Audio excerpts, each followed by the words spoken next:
I'd started off in the morning with a little bit of numbness, like my fingertips were just really cold. And suddenly I moved and I suddenly realised my whole hand, all my fingers had gone numb. And things progressed pretty quickly from them. It's just a big blur that actually just got darker and darker. From the very first day I went to hospital, it was 72 hours before I was completely and utterly blind. And that paralysis kept on going. It went all the way up my fingers, up my arms, and all the way up my legs, and it left me paralysed and unable to feel or use my hands. So I was helpless, like a baby. I couldn't see and I couldn't feel the world. Imagine waking up one day and feeling like you were wearing sunglasses, but you weren't wearing sunglasses. And then within 72 hours, your vision being gone. That is what happened to today's guest, Vanessa Potter. It's a bit of a horrifying, scary story that's been documented in her book, Patient H69. And it's a story that is powerful, gets us in touch with the uncertainty in our lives, and also really visits how we respond to big, challenging, traumatic things that we don't and can't see coming in our lives, and the difference between circumstance, choice, and what we do with what happens to us. I'm Jonathan Fields. This is Good Life Project.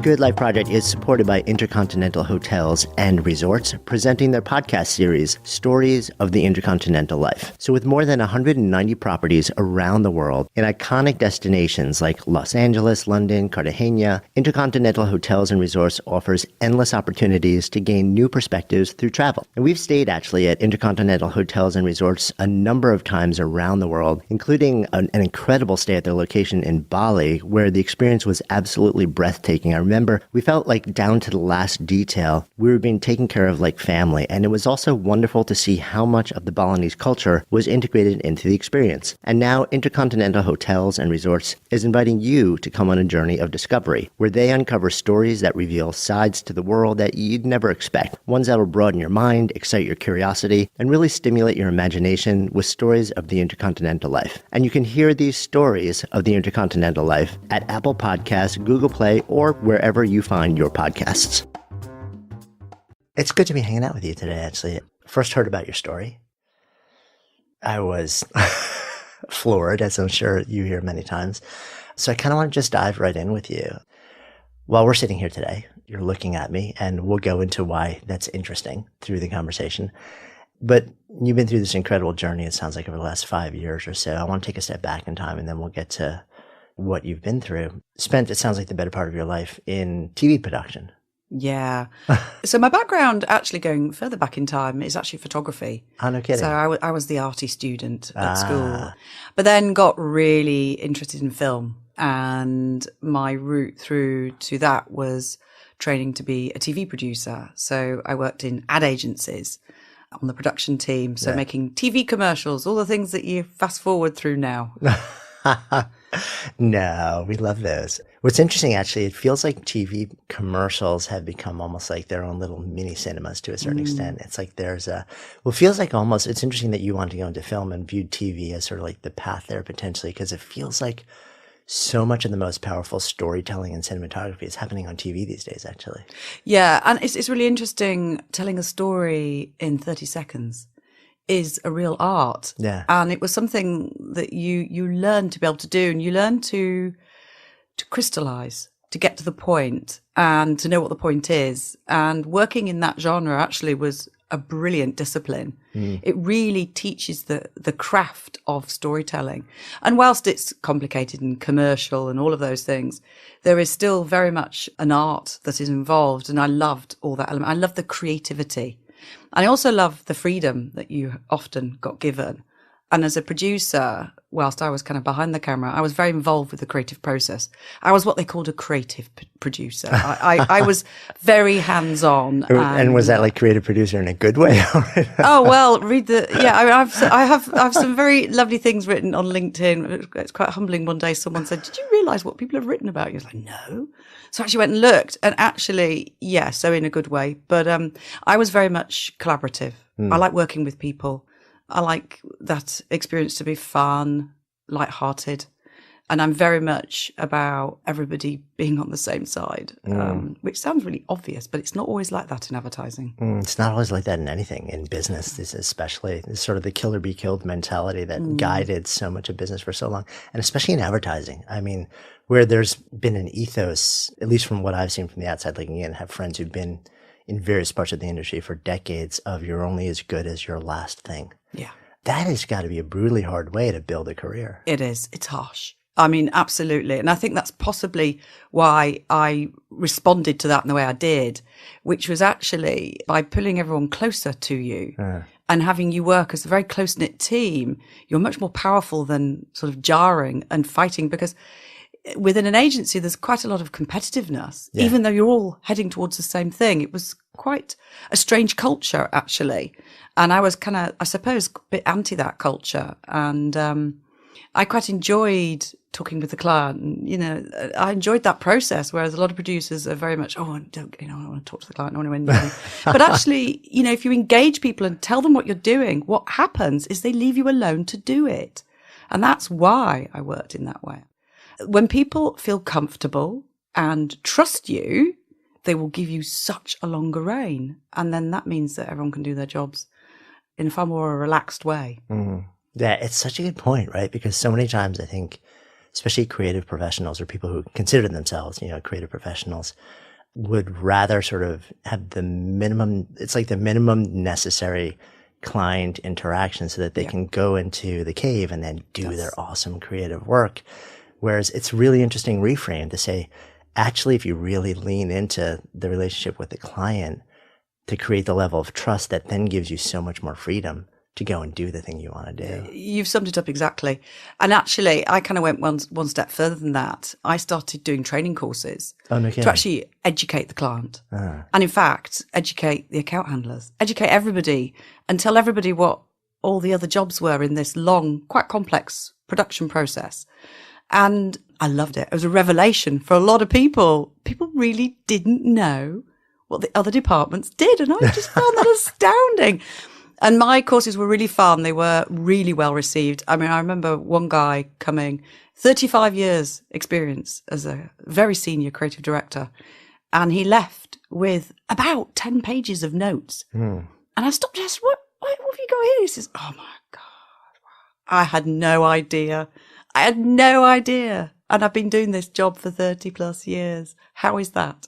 Right. And so I really enjoyed it. And it was very much geared around best practice, which is, you know, we have all got the same aim. Let's all work together. I mean, yeah, I love doing those courses and I love watching the faces of the people in the room and the changes that would happen. Yeah.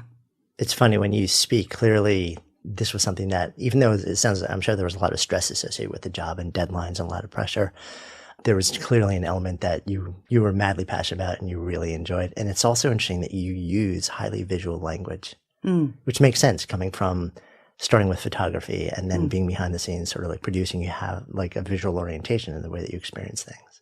Yeah, I've always said that I see the world through a lens, and I absolutely do. Everything is a composition. Everything is light and shade. It always has been. And actually, it goes beyond that. One of the things that I learned from the experience was what my relationship was with colour. I have a relationship with colour as well, which I'd never really stopped to consider. It's only when what happened to me did that suddenly a lot of things made sense. A lot of life choices, things I'd done, decisions I'd made, weird things that you would not necessarily connect together. Suddenly I was taken aback with this realization. It's like, that's why. And yes, it's having this creative view of the world. You do see the world differently. Yeah, I have a friend who was in film for a couple of decades and she worked in lighting. And she said, she became aware of just how stunningly important the slightest changes in lighting are. But so you're building this career around sight and vision and color and interaction with people and storytelling. And we've been teasing this now for the last You can see where I ended up, can't you? Something happened, dun, dun, dun. So let's go there. So, well, let's kind of like, sort of tell the story of what's happening just with you in your life also, sort of bigger picture. So back in 2012, so I had been this producer, I'd been very ambitious and I'd been head of my department and then I had babies and life changes. And so I'd taken a break and I'd gone freelance. And my daughter was just nearing school age. And so I'd managed to negotiate the best deal ever, whereby I was 4 days a week and I was going to take the summer off, spend the summer with my kids. My son was only 2 at the time. And then I was going to come back in October when she was settled into school. So hunky-dory, I was so happy with that. And then, of course, a curveball arrived. But yeah, at the time, I'd lined up everything. It was all going to plan. So take me to the day. So there is a day, there is a date. It's October the 1st, 2012. And that is the day that my life changed. So, as I said, I'd taken this time off. I'd actually been ill. I'd had a really awful bug, like a really bad flu-y bug, but it wasn't flu. And I'd just got over that. And we'd spent a day out at a gardening show, actually. And I came back and on the Sunday night, I went to bed and the last thing I said to my husband was, I need to go to sleep. My eyes hurt. And in the morning, which was the 1st of October, I woke up and I just felt odd, strange. And it was hard to explain. I felt dizzy and that something deep inside me was screaming, something is really not right. So I went straight off to my GP, my doctor, and she was pretty good, actually. She took me very seriously, did some tests that she wasn't happy with, testing my balance, things like that, and sent me off to A&E. And I spent a very boring and frustrating day there. A&E is accident and emergency, yeah. With everybody scratching their heads. I had everybody look at me and nobody could find anything wrong. They did a stack of tests and sent me home going, we're sorry, but there's nothing that we can see that's wrong with you. And I remember leaving the hospital that day thinking, oh, you're wrong. And then the next morning when I woke up, it was actually my daughter's 5th birthday. So the first thing I heard was her downstairs, because she'd crept downstairs very early on, and she was shredding open all of her birthday presents. And I could hear these squeals of delight. And I was lying upstairs, and as I opened my eyes, my heart sank. I realised that my vision had dipped. It had dimmed. Everything had gone dark. And the way I describe this is a little bit like if you were to put your sunglasses on while you're inside, everything goes dark. It's kind of like that, except, of course, I hadn't put sunglasses on. And this was very frightening. And I blinked and blinked and blinked and looked around. And it's like, no. My sight has dimmed. So I went straight downstairs. One look at my husband. He looked at me and I went, we're back. And that was that. And we were out the door and we went back to A&E. And I never left hospital for 16 days after that. So what happens when you get to the hospital? So this time they took us a little bit more seriously. Eventually I was sent up to ophthalmology in the afternoon to see a very nice doctor there. He was very sweet, very calm. And he did a load of tests which were starting to show my peripheral vision was going. And I felt like I was shouting to everybody, but nobody could hear me. Because as I was sitting, even in his consulting room, literally every blink was washing away sight. It was discernible. I could see it going. It was dimming minute by minute. And I remember one moment where, because they put you into a wheelchair when you're in hospital, you just get wheeled around. And by this time I had some very strange things going on in my hands and feet. I'd started off in the morning with a little bit of numbness, like my fingertips were just really cold. And suddenly I moved and I suddenly realized my whole hand, all my fingers had gone numb. I thought it was really weird. And then I felt down towards my toes and my toes had gone numb as well.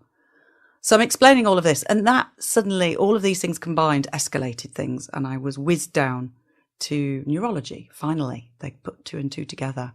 And things progressed pretty quickly from them. It's just a big blur that actually just got darker and darker.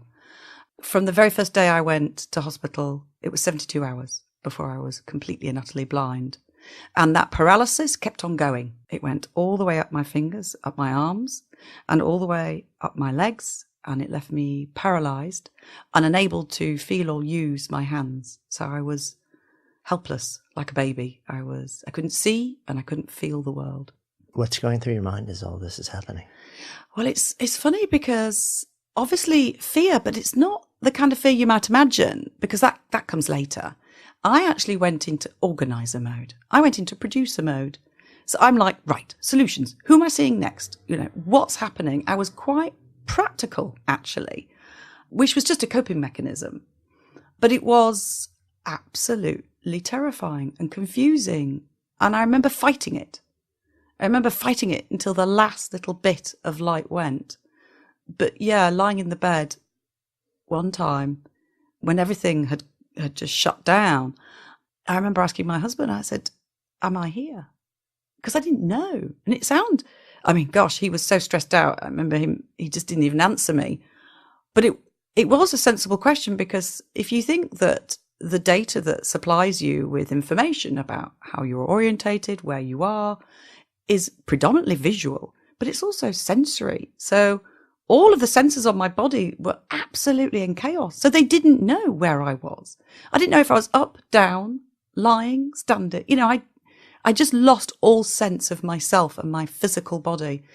And that was probably the most frightening thing, not knowing kind of almost who I was. It's just hearing you share that is anxiety provoking for me, and I'm sure for anyone listening to this. It's funny as you're sort of sharing that, especially the last part. There's a book that has stayed with me my entire life, Dalton Trumbo's Johnny Got His Gun, which was one of the things that got him blacklisted as an author in sort of like the war days in this country. And it was about a soldier who came back, who was completely there consciously, but through injuries had lost his limbs and his face and couldn't let anybody know that he was completely there and heard everything that was going on around him. And it was the inner journey that he took as he tried to figure out what's going on here. And that just kind of came racing back to me as you shared that story, how terrifying it must be. And even to try and communicate what's going on inside of you that people, because nobody can see this from the outside as you're lying there. No, and actually that's quite interesting. There are two journeys. There's the physical body, which the doctors are trying to fix. And then there's the internal journey where you travel somewhere else. And actually you can't articulate it as it's happening. That's processing. That happens later.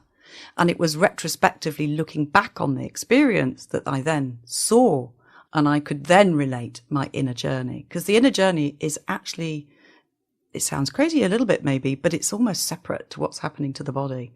Because one of the things I did is I took myself out of my body in order to cope with it. Because being in my body was so horrific. I needed a safe place to go. And the safest place was inside my mind. So I travelled inside my mind to create a haven, a sanctuary. And that was incredibly powerful. But what's quite curious is I didn't tell anybody I was doing that. And I didn't even know I'd done that until after, when everything has calmed. And again, you've got that looking back process.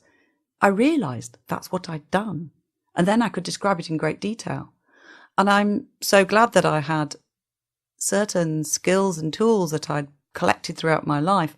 Things like visualization. This is something I'd learnt when I was pregnant. And I did something called hypnobirthing, which is self-hypnosis. And this is great for a creative, visually minded person. I mean, I jumped on this when I was pregnant. I was like, yes, I can do this.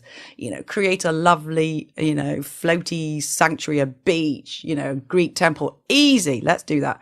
So I had these places. I had these sort of other worlds inside my head that I could utilize. And I did. I went there all the time. And particularly I went to a beach that I created. And that beach, I think, saved my mind. Were you, and it sounds like it wasn't so much a conscious decision, it's just, this was the space that you just automatically defaulted. Like, this is what I'm doing now. This is how I'm going to be survive this. Yeah, absolutely. You don't have a conversation with yourself or anyone around and say, right, oh, I'm in this terrible situation. What should I do? What should I do? And no one tells you, oh, go to that mental sanctuary. You just do it. And this is where I have such an appreciation, and I feel quite humble about the body and the mind, and that we have coping mechanisms, we have resources, and they kick in if you let them. They kick in and they save you. And that's all that happened with me. My brain kind of rifled through my memory box and went, right, what's useful now?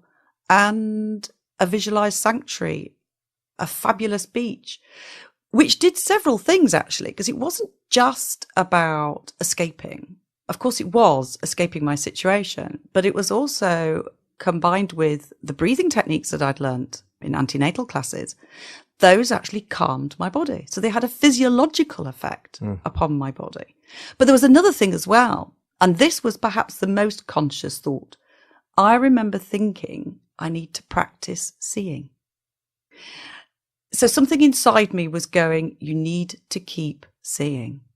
And so by going to the visualized beach and creating this other world, so this world was so vivid, I could control the waves, I could control the color of the sky, I could make a seagull fly past, I could put my feet into the sand and I could make it feel cold.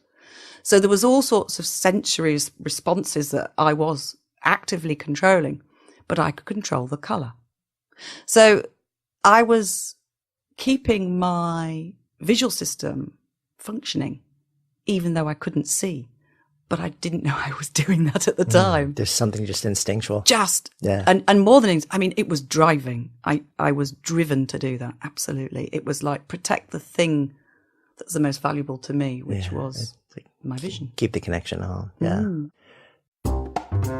So we know a lot of our Good Life Project listeners are either business owners or in business. And one of the kind of toughest things that we've heard over and over and over is that whether you're looking to add one person or dozens, finding the right people is the single biggest challenge to growing. And ZipRecruiter knew there was a smarter way. So they built a platform that finds the right job candidates for you. ZipRecruiter learns what you're looking for, identifies people with the right experience, and invites them to apply to your job. And these invitations have pretty much revolutionized how you find your next hire. In fact, 80% of employers who post a job on ZipRecruiter get a quality candidate through the site in just one day. Spotlight the strongest applications you receive so you never miss a great match. The right candidates are absolutely out there. ZipRecruiter is how you find them. And that's why businesses of all sizes trust ZipRecruiter for their hiring needs. Our listeners can try ZipRecruiter for free. Just go to ZipRecruiter.com/good. That's ZipRecruiter.com/good. ZipRecruiter is the smartest way to hire.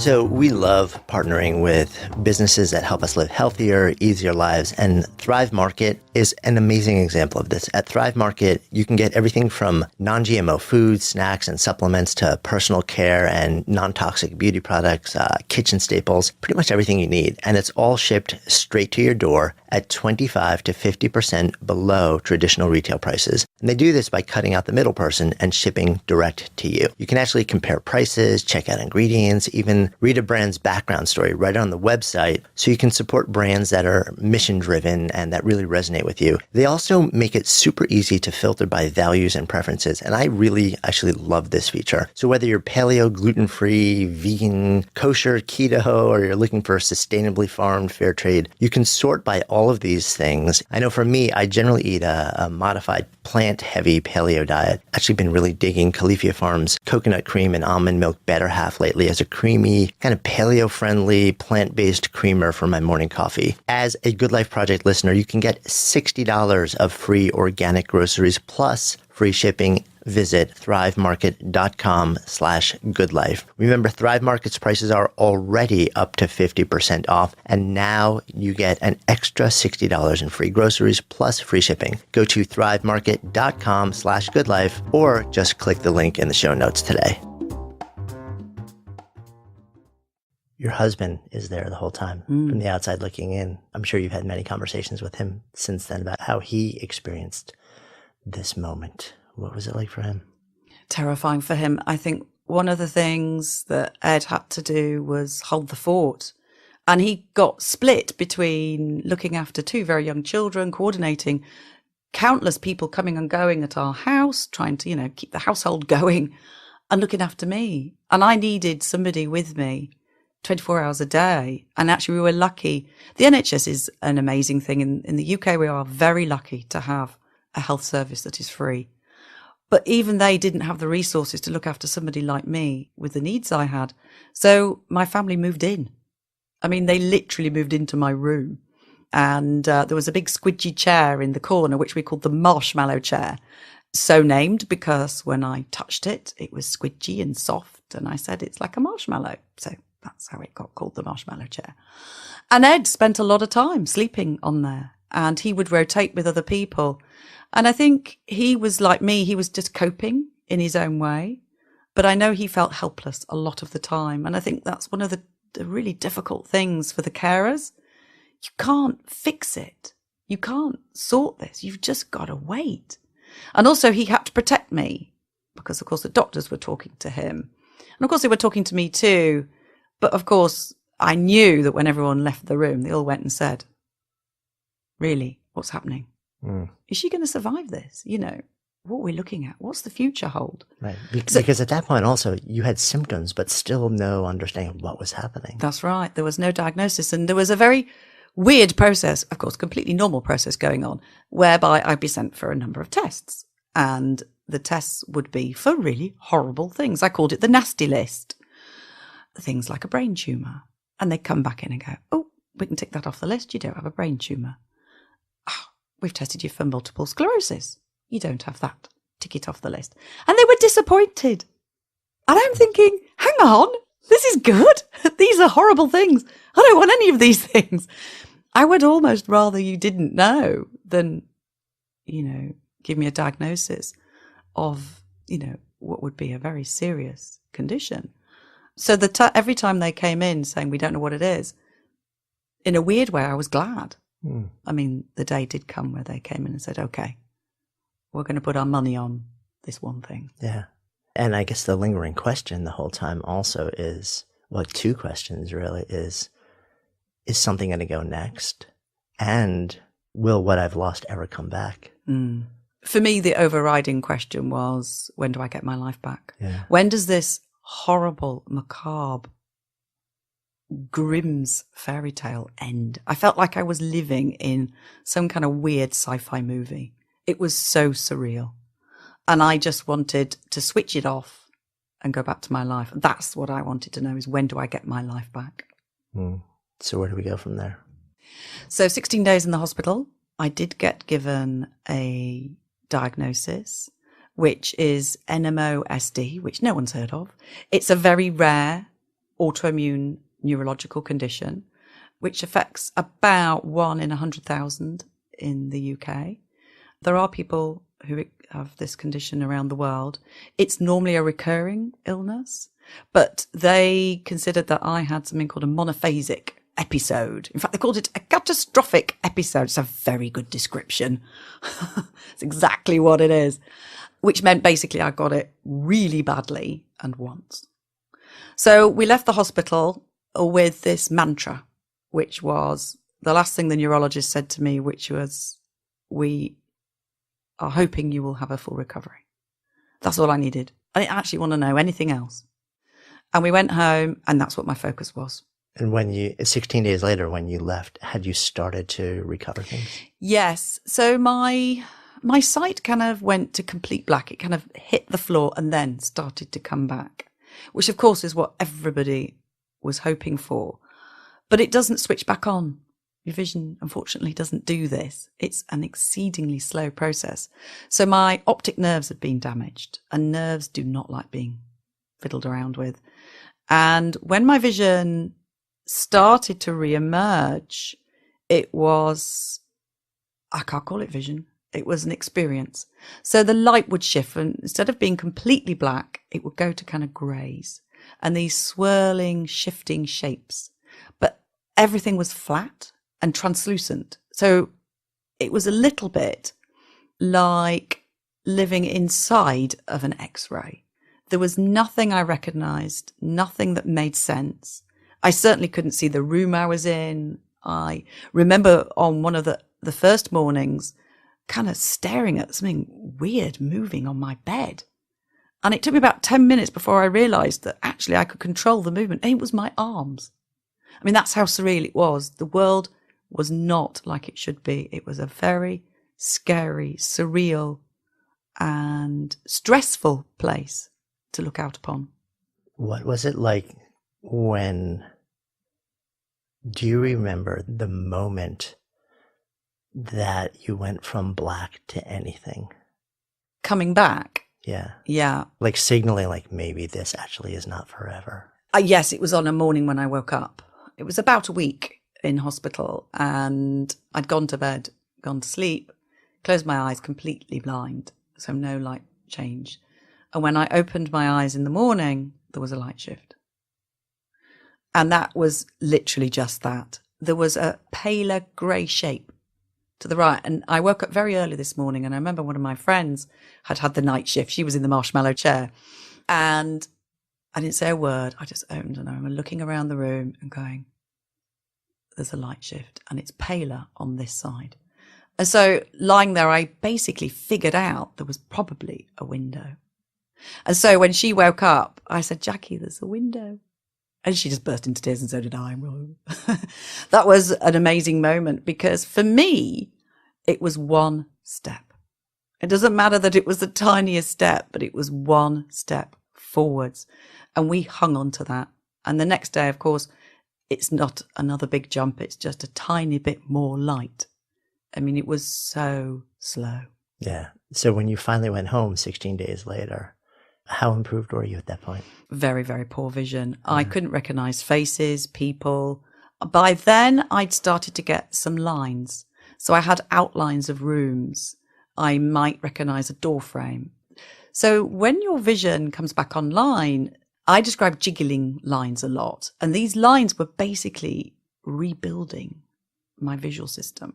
So they were the building blocks of vision. And they were demarcating and separating out my visual landscape. But I didn't know that. They were just weird jiggling lines.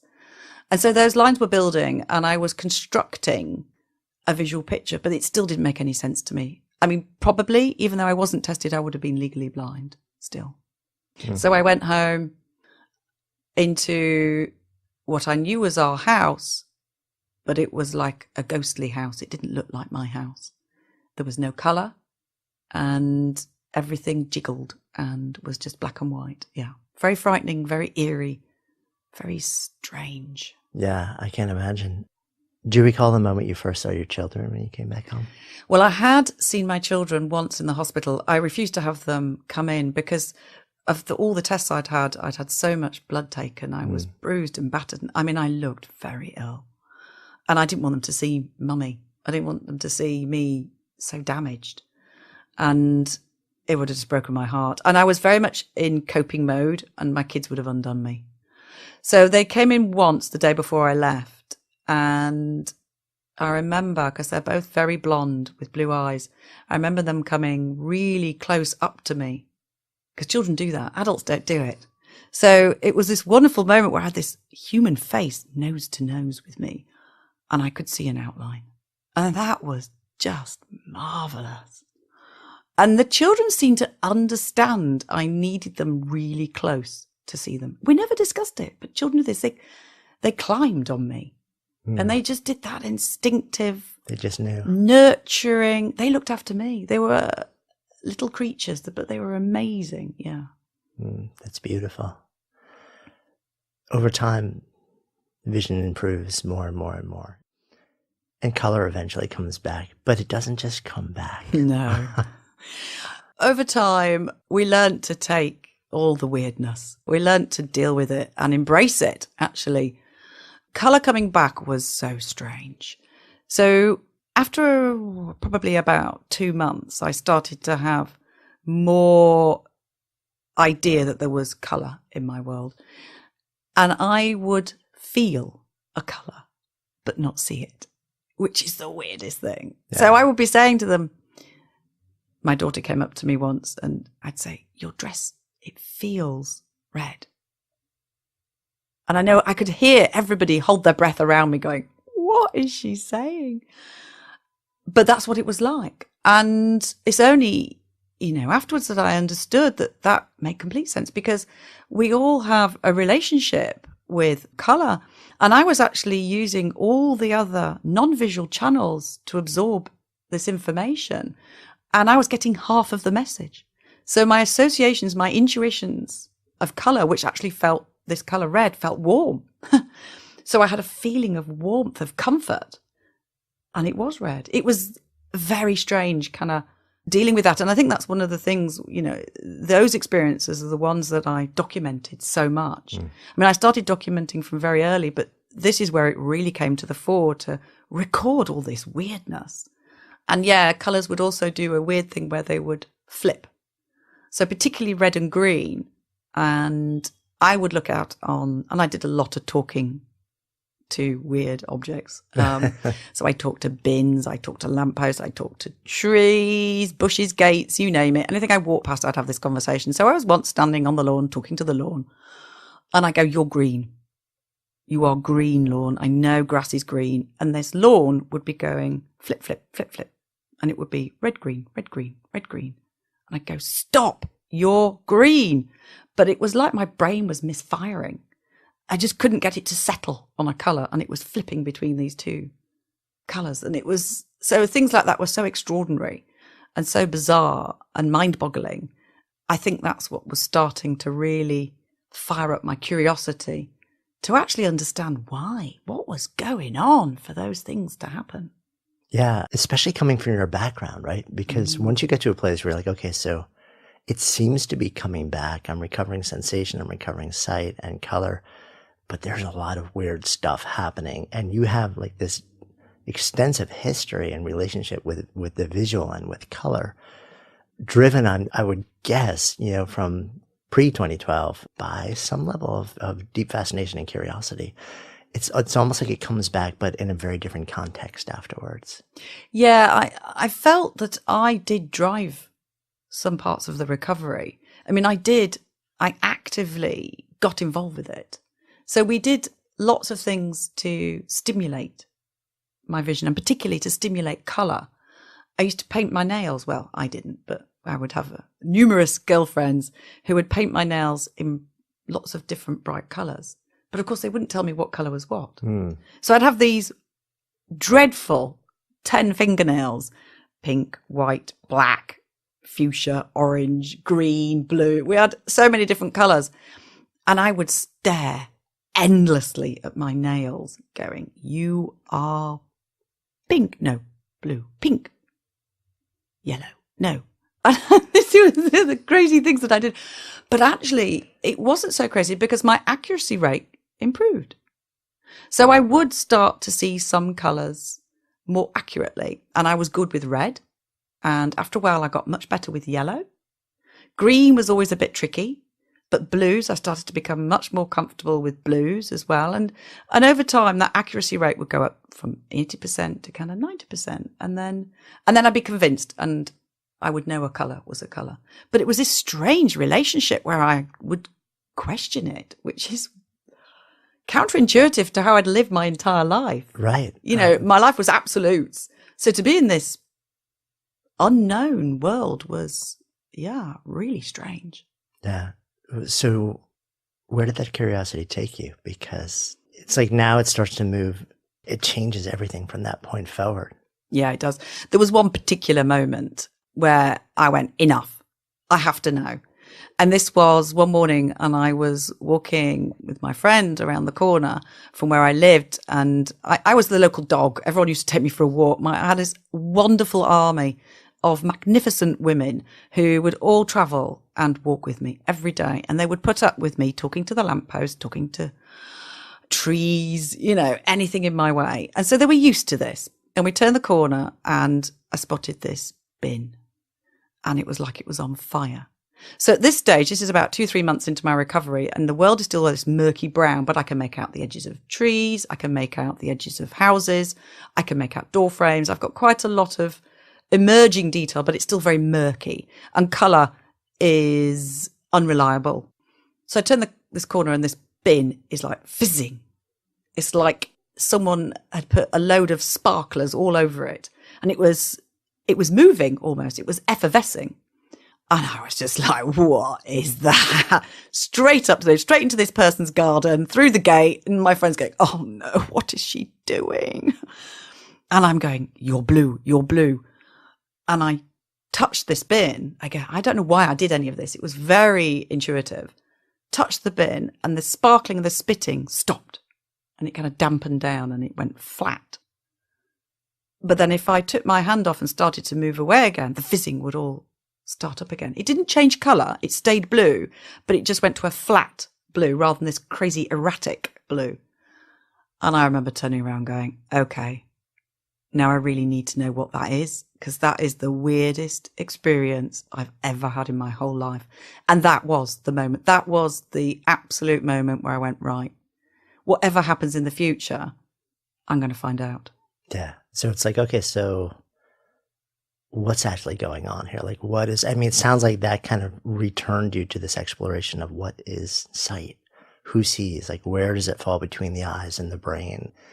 And that becomes your obsession. Would that be it absolutely does. Yeah. You know, if you deconstruct something that you've always had and taken for granted, it's amazing when you put it back together again, how interesting it becomes. And I used to look at the world different. I mean, when I say that, I mean, I would pan across and look differently. So I absorbed my world. I paid attention to every single thing, because naturally when we walk around seeing the world, we prune away so much information because we don't need it. We couldn't actually process the amount of visual data that our brain is taking in. It would completely overwhelm you.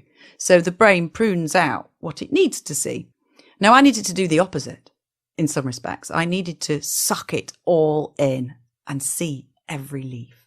And so I had developed this way of seeing things, and that was just igniting so many questions inside me. Why? And so, yeah, it started me on a journey to really understand my own visual system and these weird things too.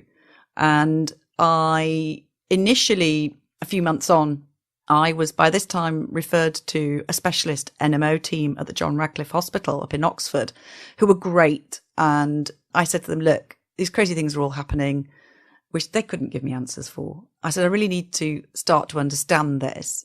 What should I do? And they said, go and read Oliver Sacks.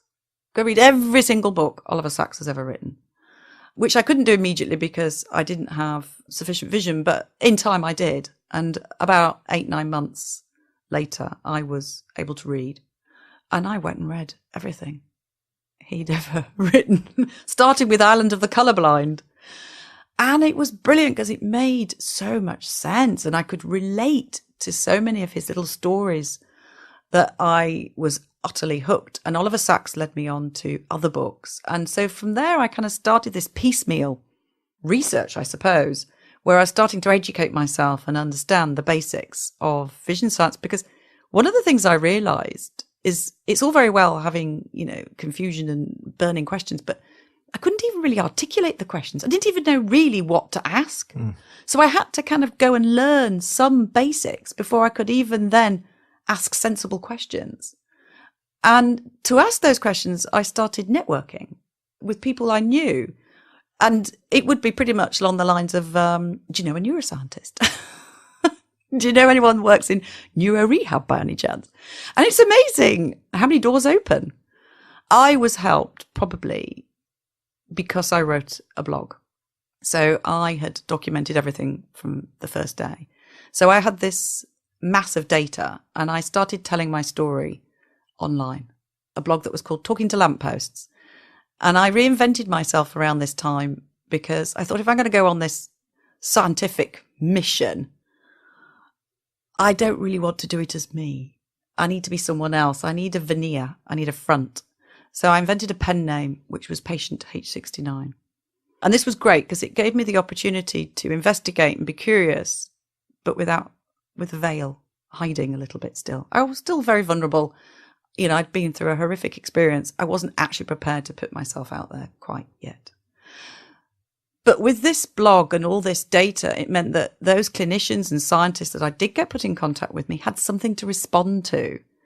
And that was really, really helpful. I didn't realize how I was helping myself by doing that, but by giving this patient account with the detail I did, it piqued their interest too. So it became a mutual exploration, and we kind of helped each other along the way. Yeah. I'm wondering also, how were you blogging? How were you writing? So just sort of like from the actual technical. Yep. Initially, all my diarying was done through an audio MP3. And in fact, before that, predating that, it was written by my unwilling and very resistant family in the hospital, where I'm going, write it down. And they're going, no, this is so not the important thing to do. I'm like, write it down. I need to know the names. I need to know the times. I need to know what tests they're giving me. I just needed to know it all. I suppose, again, it's this producer thing. Yeah, I mean, that's because the big question for me is why? What was driving the impulse so immediately to document every step on such a granular level? It's a difficult one for me to answer because it was so just what I did. Yeah. And it was unquestioned. I was actually quite adamant. I mean, I had to force them to do it at times.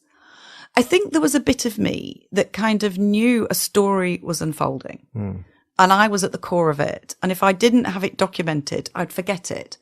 And I think there was a little bit of, I need to hold on to the details. Because whatever I'm going to do with this, I want to have them so I can lay them all out, see it, process it, and if necessary, bin it. But at least I've got it. And also, one of the things about being blind is you've no visual data. So I wanted names. I wanted to know, I made them write down what people looked like, how tall they were, because I wanted to cross-reference with what my perceptions were. So I needed to create my own inner picture of everybody that walked in my room. Those details, down to what shoes they wore, were really important. To a visual person, it was critical that I knew those things, those details. I suppose, again, I was building a visual picture. But yeah, I know the documenting sounds weird to everyone, but it was the most natural thing for me to do. Yeah, no, it's really fascinating. It's like, I wonder if, part of what was going on, and it's kind of an unanswerable question, but was, you are dropped into a place of profound uncertainty on almost every level, in every context. But the one thing that you could exert control over, and maybe there are other things, but one of the things was, I have my voice, I can explain what I'm experiencing, and I can ask people for information, and we can memorialize the moments. And that, at this point, like, I still have control over, so let me exert it. And then I wonder if that creates a bit of an anchor for your mind. Yeah, I think absolutely. And, most producers are self-confessed control freaks, and I am so not alone in that. And I think trying to control the processes and the things around me in that way was absolutely part of that. Yeah, it sounds crazy wanting to kind of hang on to the horror, but then I knew that if I had all that documentation, I could do something with it. I didn't know what I was going to do. I had no idea, but I kind of knew I was going to do something with it. Some form of expression was going to come out of this. Yeah. Yeah. Did your other senses respond? Because one of the things that you hear is that if you lose one particular sense, the other senses become more acute to sort of, quote, make up for it. I'm curious whether you experienced that. Yeah, I get asked that question quite regularly. In actual fact, what happens is you just rely upon them more. So you become more attuned to them. So what's really interesting is, we have more than just the 5 senses. We have nearing 30. But all those more subtle channels, we dismiss them. I mean, we don't consciously dismiss them, but we don't need them because we've got these big dominant senses. You knock out 2 of those, then all that small, quieter chatter, suddenly, actually, you start listening to it. And so you listen to the sensory responses in your body in different ways. So I would build a picture, and I remember a classic example of this. There was a doctor, because I nicknamed everybody. I gave them all names, and he was the protege.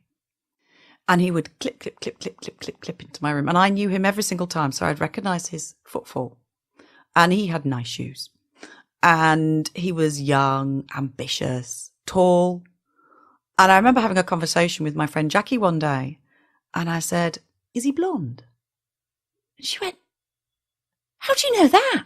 I went, well, I don't know, but he's blonde and he's good looking, isn't he? She went, yes. How do you know? I went, I don't know.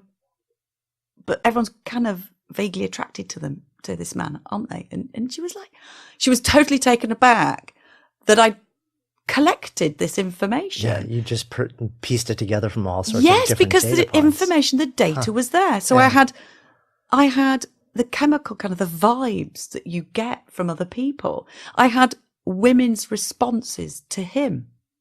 You know, I had the fact that he would do things like when he was talking to me, he would always be walking. He was shifting around. That, I suppose, that intimated some kind of ambitious frustration, you know, kind of restlessness. So I made some leaps, some jumps and some conclusions. And I was right on a lot of it. So it's amazing how all your sensory army all comes out to play and builds pictures. And if you are listening to it, the data is there. And my hearing, I think, probably was definitely more sharpened. And I would use it more cleverly, probably. Do you feel like that continues today? No. Vision is so dominant. Yeah. It overrides everything else. I try, actually, to stand back, particularly as I have not complete perfect vision. I have partial sight. So actually, I sometimes make myself stand back and listen to my world a little bit more. But that has to be a conscious decision. It's not like it was then a natural response. The journey you start to take also, you didn't return to production, and you sort of, the curiosity that you were talking about takes you down this road where you're starting to, it's almost like you become an investigative journalist, but there's also, but it's like investigative journalist, like what happened? What's going on in my brain? What happens in everybody's brains? Like in, you know, the moment between, you know, light hitting the eye and what the brain actually perceives as seeing and experiencing. And that takes you on this really interesting, almost like investigative journalistic journey. And that ends up also, using your words, it becomes a form of expression. Take me to this sort of adventure. So this was, I never expected this to happen. I was awful at science at school. I kind of labelled myself as don't get science, rubbish at it. And so to suddenly find myself absolutely just gripped by the stuff I was finding out. And I suppose going on this journey, I realised somewhere along the line that my natural expression is artistic, but maybe there was an opportunity here to combine science and art. And that was very exciting to me. I kind of felt like one told half of the story and the other told the other. And so I got really geeky. Yeah, I completely transformed into science geek. And the more I talked to scientists and the more doors opened to me. And I was very lucky because I got introduced to, my very first conversation with a scientist actually was at the MRC, which is the Medical Research Council in Cambridge. And I talked to a neuroscientist there called Tom. And we had this bizarre conversation about the perceived colours of bananas. I remember thinking, God, your job is so interesting. And he was the one that first mooted the idea that my sparkly, crazy blue bins might be something called synesthesia. And so actually that was the first thing that I found out. And he then passed me on to another neuroscientist in the UK who's quite well known, called Professor Jamie Ward, who's kind of our UK expert. And this is kind of what happened. It was a stepping stone effect. So I talked with Jamie and he then confirmed that, yes, I very likely had a synesthesia experience, which is the crossing of the senses. Right. So one sense was being stimulated by another.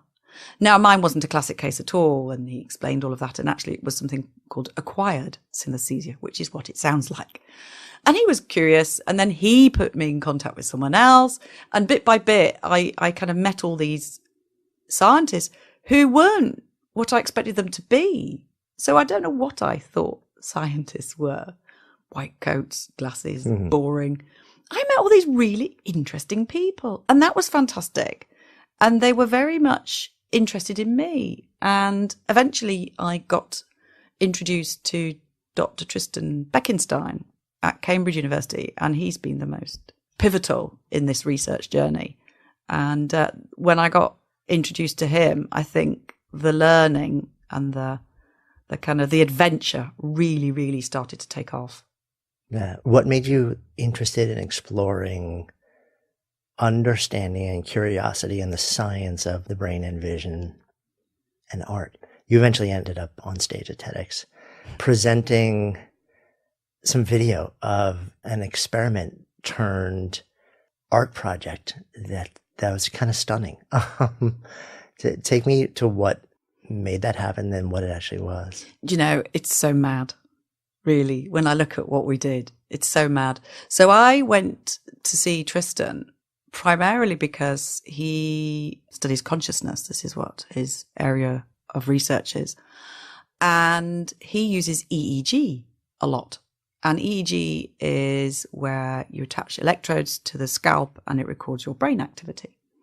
Now, the reason I was interested in this is because I wanted to express this journey. And I did something, again, that I thought kind of everybody would do. I designed a neuroscience exhibition. Because that's just what you do. Because it's what you do. And it's the logical next step. I know. And I think, you don't know how crazy you sound.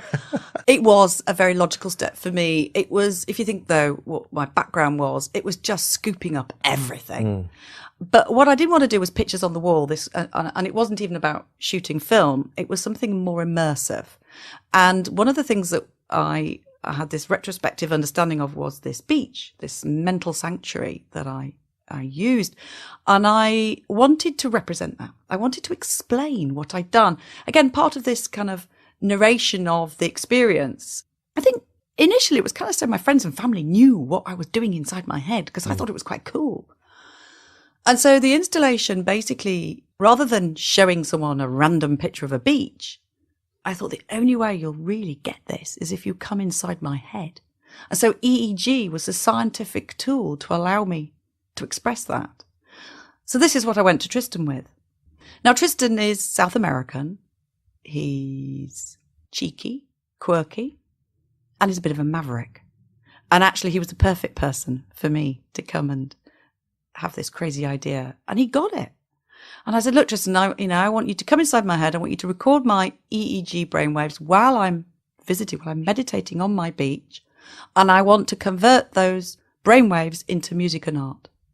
And he went, okay. And that's pretty much what happened.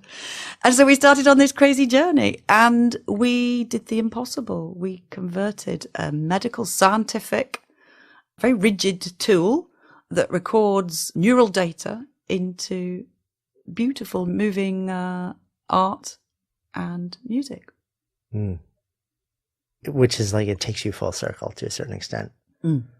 So as we sit here today, how are you? I'm good. Yeah, I'm on this path. I'm on this journey.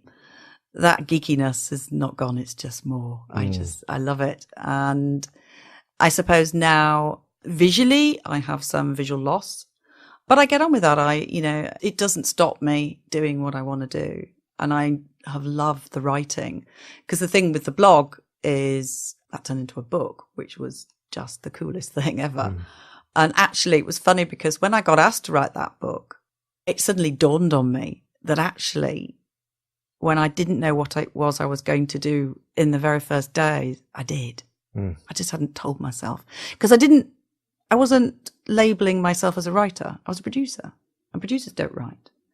So it took a while for me to kind of go, oh, okay, that's what I've been doing the whole time, is writing a book. So that has been an amazing experience, and I have thoroughly enjoyed the writing process. So yeah, science, writing, that's the future. It feels like a good place to come full circle. So the name of this is Good Life Project. So if I offer the phrase out to you to live a good life, what comes up? To know you have choices. It's one of the things that I have most certainly walked away from and learned is life will throw things at you. You do not know. You have no control over that. But you do have control over how you respond. And for me, that's such a reassuring thought to know that I am in charge of my responses. That's helped me enormously. Thank you. Thank you. And as we wrap up, I want to give a final shout out to our awesome sponsors and supporters: ZipRecruiter, RX Bar Kids, Thrive Market, Movement Watches, Audible. Hey, thanks so much for listening. Be sure to click on the subscribe button in whatever listening app you use so you'll never miss an episode.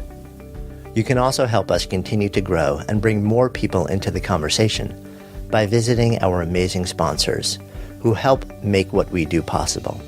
Most important, if something has really resonated, don't just spin it around in your head.